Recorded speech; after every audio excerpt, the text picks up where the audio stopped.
Hello, I'm Lori Lumby with Authentic Freedom Academy, and this is my second Authentic Freedom COVID-19 address. I've been meaning for the last couple weeks to film and publish this, but quite frankly, I've been in my own death throes, so to speak. Number one, supporting the death throes of our world. And as an empath, I feel that intently, intimately, acutely, and have been sitting in prayer and meditation with the world as it is falling apart. Secondly, I have been holding space for my own dying in the sense of what we're all, I guess I'll say, a microcosm of what we've all been going through, which is coming to the end of perhaps who we thought we were or who we thought we might be, and also coming into the awareness of a profound paradigm shift that is happening in our world that makes pretty much every way we have defined ourselves, described ourselves as potentially irrelevant, or at least in this moment. The world is shifting and changing to a degree that, to overuse the word, is unprecedented. And we really are at this place of having no choice but to live profoundly in this present moment. There is no way to make plans. There's no way to plan for the future. There is no way to make decisions about how our lives might unfold as we continue to move through this COVID-19 journey.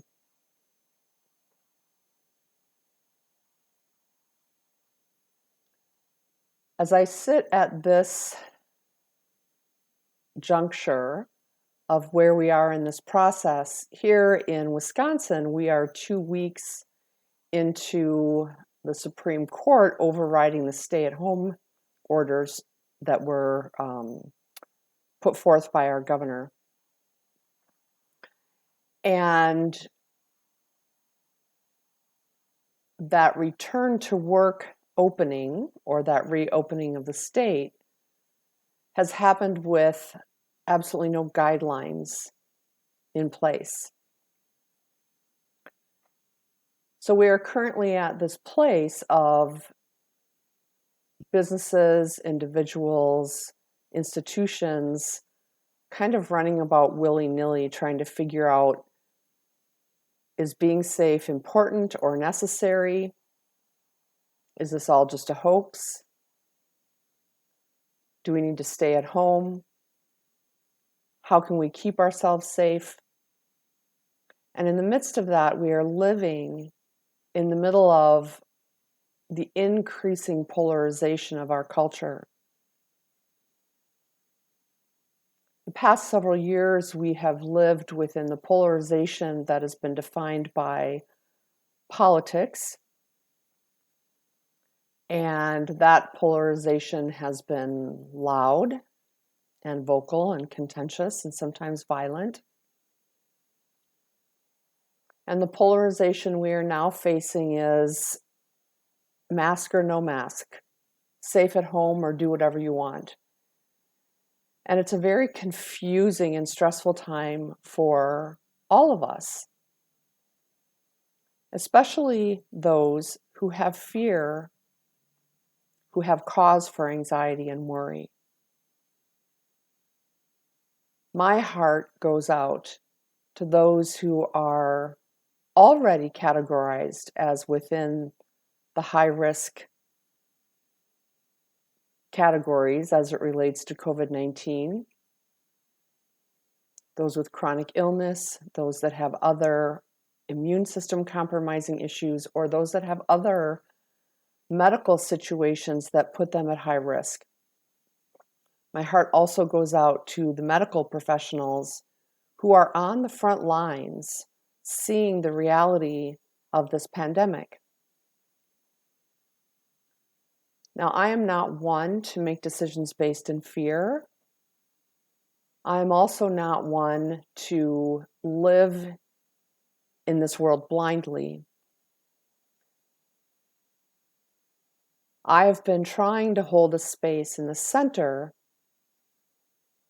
listening to both sides, gathering information from both sides, taking in information from those that I would say are on the conspiracy theory side of things, and also taking information in from the medical professionals.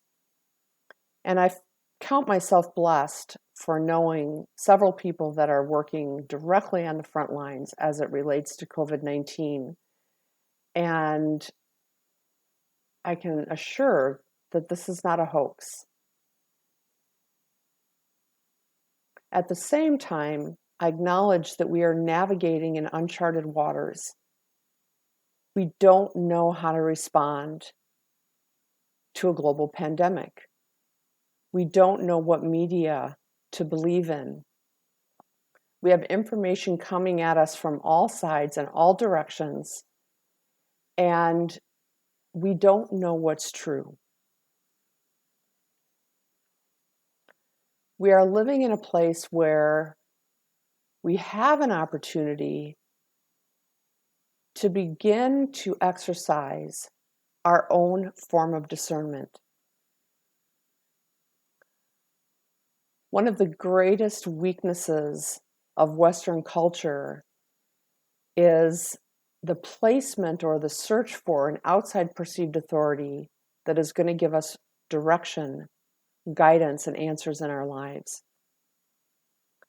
This has put us in a position of codependency where we have become reliant on outside perceived authorities as our source of truth. Unfortunately, in the place where we are today, we don't know which authorities to trust or which authorities are blowing smoke. We don't know which are of integrity and which ones are using their positions of power to control us or manipulate us. It has never been more important in our Western culture to use the brains that we've been given to gather information, to reason, discern, and exercise our own truth. For me personally, that means looking to the medical professionals that I know and I trust. And again, I find myself blessed because I know several people personally that are in the medical field who have valid, verifiable information.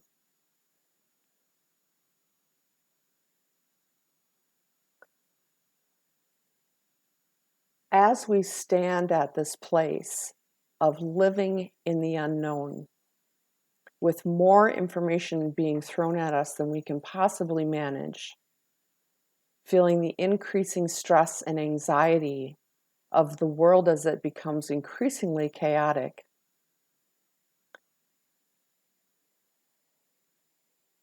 and of having nothing to hang on to, we are faced with a choice. If we can't depend on that which is outside of us, how can we find a place within where we can find peace, comfort, guidance, and dare I say, sanity? The image that comes to mind and which came through in my art this week is that of a woman sitting on a solid boulder, still and quiet as the storm rages around her. Tornadoes, winds, cyclones, lightning, thunder. being pelted by rain and her hair standing on end, being whipped about in all directions, but solid and secure in that connection within. This is how we will weather this storm. This is how we will find our way through whatever the world is trying to do as it brings forth this epic kind of chaos.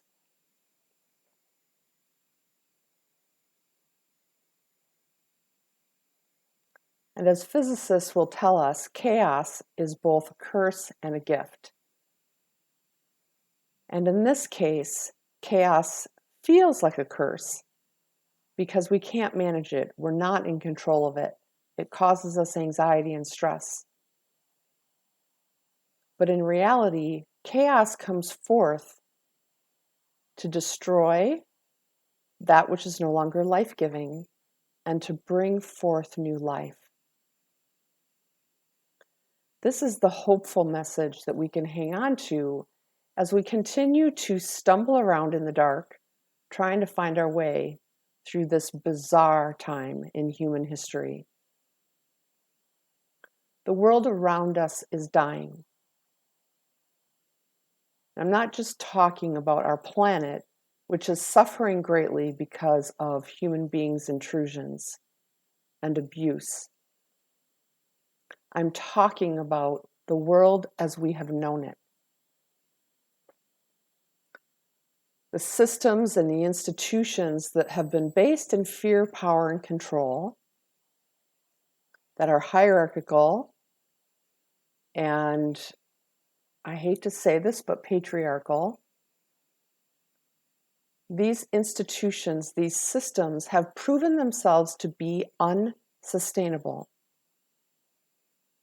And they are in the midst of their collapse. Today on NPR, in NPR, there were two specific institutions that were named. Education. The public school system in the United States is running out of funding. And this is the fault of policymakers that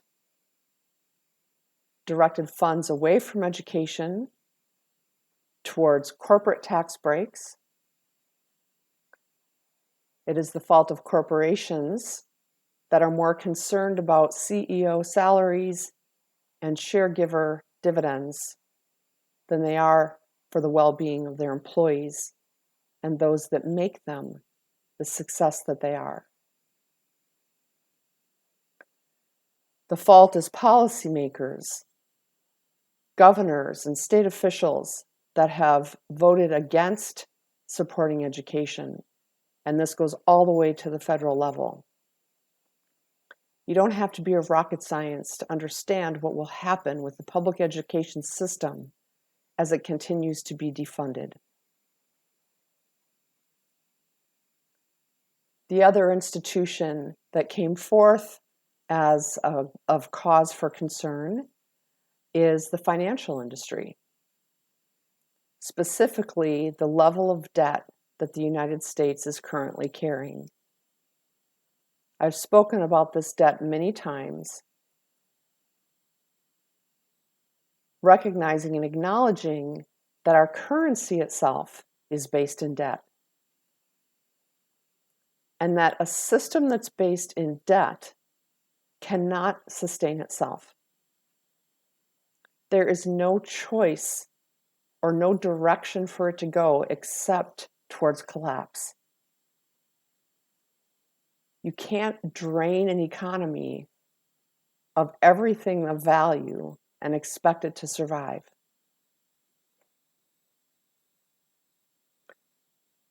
I frequently joke that I often feel like a voice in the wilderness crying out and speaking, being heard only by sand. And I hesitate to acknowledge my gift of prophecy, but I have been saying that these things were going to happen for years and years and years. And I'm amazed when people are surprised that there may be a financial collapse coming, surprised that the stock market is losing its value, surprised that education is falling apart, surprised that healthcare is floundering, surprised that we don't have the equipment or resources to treat the volumes of people that have and may continue to become ill with COVID-19.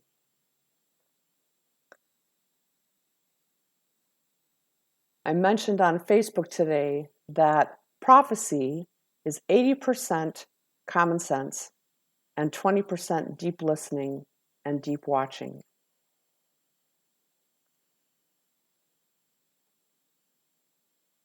And yet I am continually surprised at those that can't see, those don't understand, those that don't see where this is heading. And I'm not a doomsday person, but we are truly facing the end of what we have known.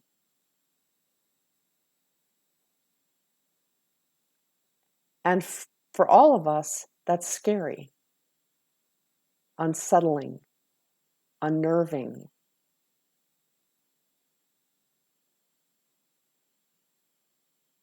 What we have known is falling away, and as far as we can tell, what's coming to take its place hasn't yet shown itself. This is the death throes that we've been experiencing increasingly acutely and very acutely in the last couple weeks. This increasing polarization, this fighting about mask or no mask, hoax or real pandemic. This fight that we're battling amongst ourselves is simply the death throes of a dying world. We want someone to blame. We want to grasp at control. We want to be able to define and understand what's happening, but the truth is we don't know. And we have to become comfortable with that unknowing. We have to become comfortable enough to stand in the void with no direction, no guidance, having no idea where we're going, and not knowing how we're going to get there. This is our wake-up call. In this, we have an opportunity to recreate our world.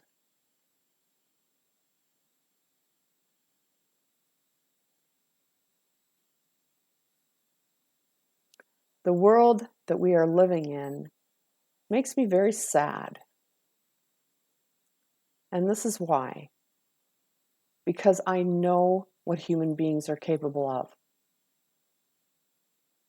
I know that we are capable of deep compassion, that we are capable of generosity, and for caring and supporting one another. I know that we are capable of sharing. I know that we are capable of justice and fairness, respect and honor. I know that we are capable of celebrating our differences instead of demonizing each other for the sacred gifts that we've been given by that which brought us into being. Call it God, call it presence, call it chaos or accident. I don't care what you call it. Every single human being is sacred. And every single human being is unique and special for exactly who they are. And when I see human beings fighting with each other over masks or no masks, politics, race, gender, sexual orientation. It makes me so sad because I know we can do better. For 5,000 years, we've been living in this world of conflict, this world of fear, power, and control, where the few reign supreme and the rest are their slaves.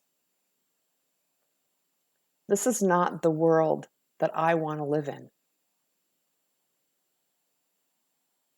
And I don't say that as a threat of suicide or anything like that. What I'm saying is, I know our world can do better. I know humanity can do better. Somewhere along the line, we lost our compassion. And this is what we need to reclaim.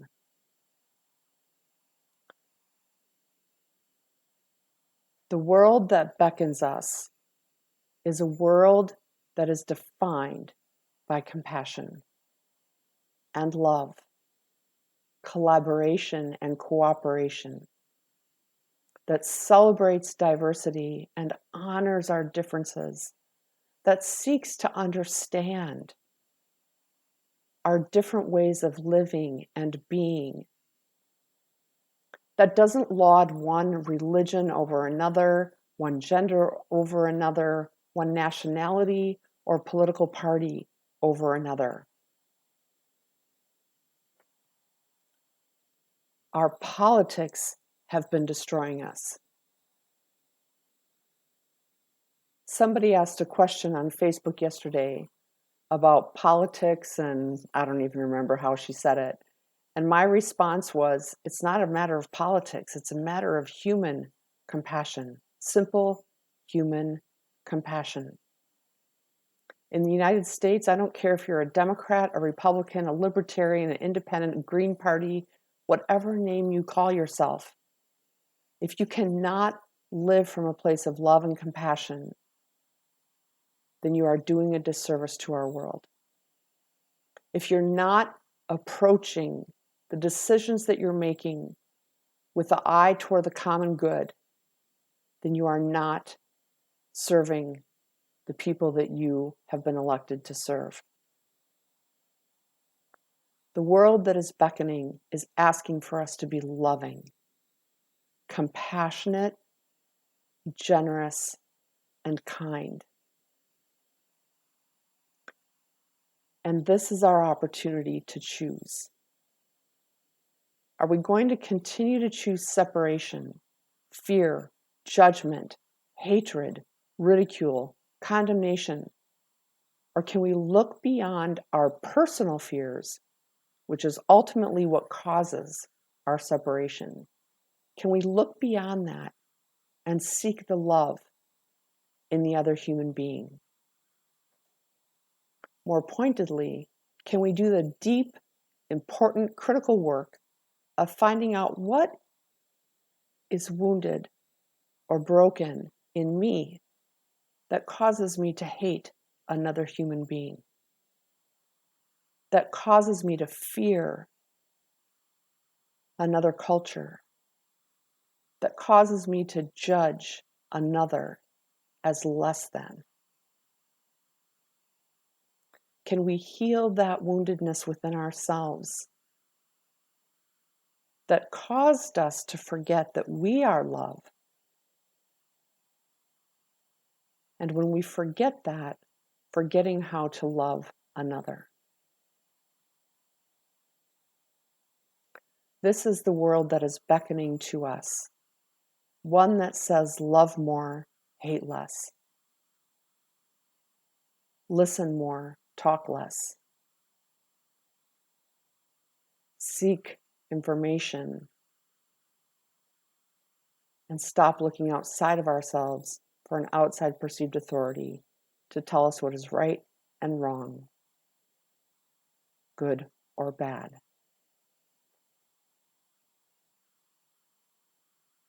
As we face the continual dying of this broken world, we are invited to listen deeply for the voice of the new world beckoning us on.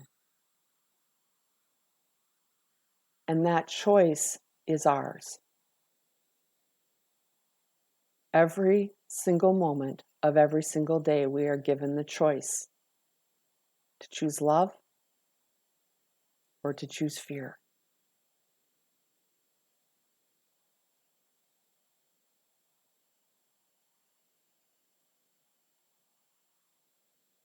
What are you going to choose?